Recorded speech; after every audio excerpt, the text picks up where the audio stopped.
Last time on She Rules the Waves, I found time for some socializing, but I also cleaned the tanks and replaced the furling line. Then Åsa visited, and I climbed her mast to install the Windex, before trying out the Generator on Sedna for the first time. I really needed some R&R, but now it's time to get back to work.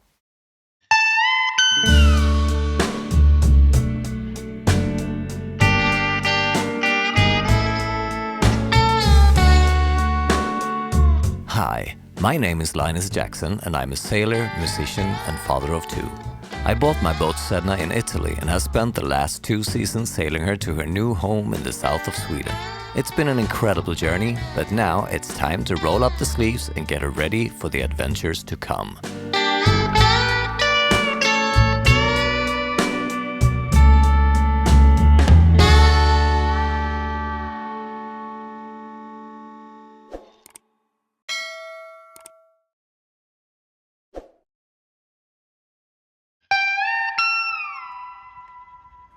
Good morning, people.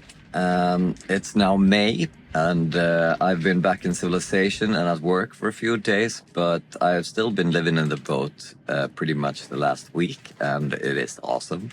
Although it's still a mess, and I really want to get going with the overall feeling of home in the boat, so that I can actually leave the dock sometime soon. There's a lot of stuff that I have actually accomplished. But as you can see, it's still chaos inside. So I've decided to do the stuff that needs to get done so that I can start like moving and sorting all those stuff. So I'm thinking the bilge cleaning has to be done soon, and I have to fill the holes where the old davits used to be with thickened epoxy so that I can actually get the ceiling lining back into place here in the aft cabin. I have started the sails checking part. I did the Generator the other day, and of course the battens are in place in both the mizzen and the main. So I have a few more sails to check, but that's on the way. I am also working on the bilge pump. The pump works, but the floating switch does not, so I have to figure that out too. So I started tinkering with the enclosure while I'm still also fixing the dodger. That's up there. So I'll put that in doing as well. And I have to get this toilet replaced so that I can clean this place up and remove all the stuff from the V-berth that doesn't have to be here so that I can actually use the storage underneath again. And as I started the time-lapse of the head removal, I changed my mind and decided to go for one of these instead.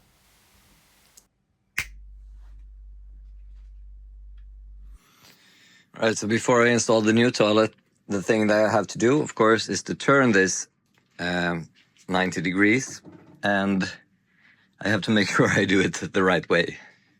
So let's give it a try. That actually was way harder than it looked, because I was so invested in trying to make this crappy snap my finger content that I actually didn't hardly ever move it. It would have been so much easier if I didn't do that. But what the hell, the lengths I go to for my content. And then it was of course time to get the new head in place, which was actually a breeze, since pretty much all of the hosing and wiring was already in place and functional. But it was still a matter of fiddling about with a nasty crap hose and a flush hose filled with really old and really smelly seawater. Alright, it's not fully installed yet, but let's see if it works.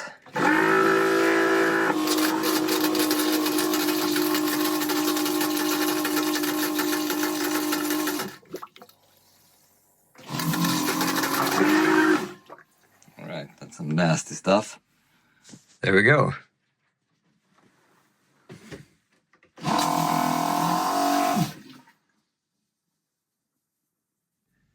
All right, forward head, done.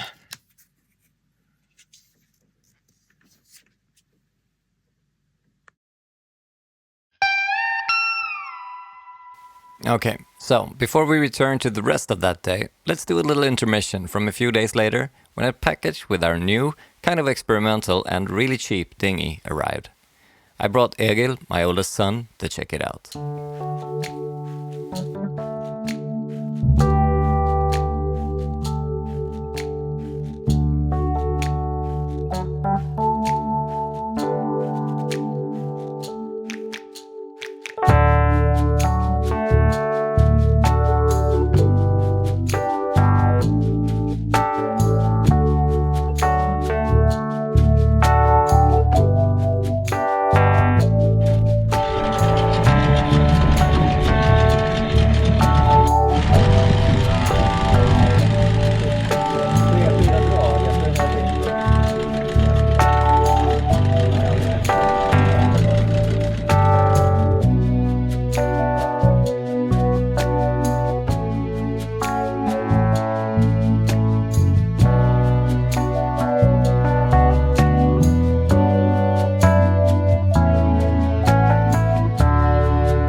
Swanee.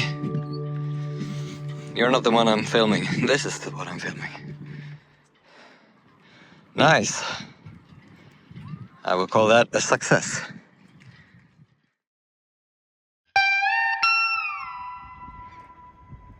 So, I just installed the new head. And then I quickly moved on to a few other projects. First, I cleaned up a little in the forepeak and under the floorboards. And then I moved on to fix the leaking chain plate that flooded a cabinet in the forward head. Yeah, so I started to go over the leak in this chain plate. So I got rid of a bit of the teak deck. And then there's more wood under here, which is a little confusing. This was very wet, so I had to get it out anyway, but it is a little confusing. Why is there wood here under the teak deck, and how much? I'm just gonna have to keep digging and we'll see. Okay, so I butyl taped the crap out of this chain plate, and let's hope that that works. And if not, I gotta go dig even deeper, but I think this will work, so I'll try it. Next up, I filled the holes for the old dinghy davits, the holes that I talked about earlier, with thickened epoxy. Then I kept emptying some old cabinets that I haven't really checked since I bought the boat. Well, I found a lot of old life-saving stuff, like lights of different kinds. I have no idea if these are actually, I mean, they're pretty much unused, but I guess they're kind of outdated by now, but someone has a clue, let me know in the comments. Okay, I give up.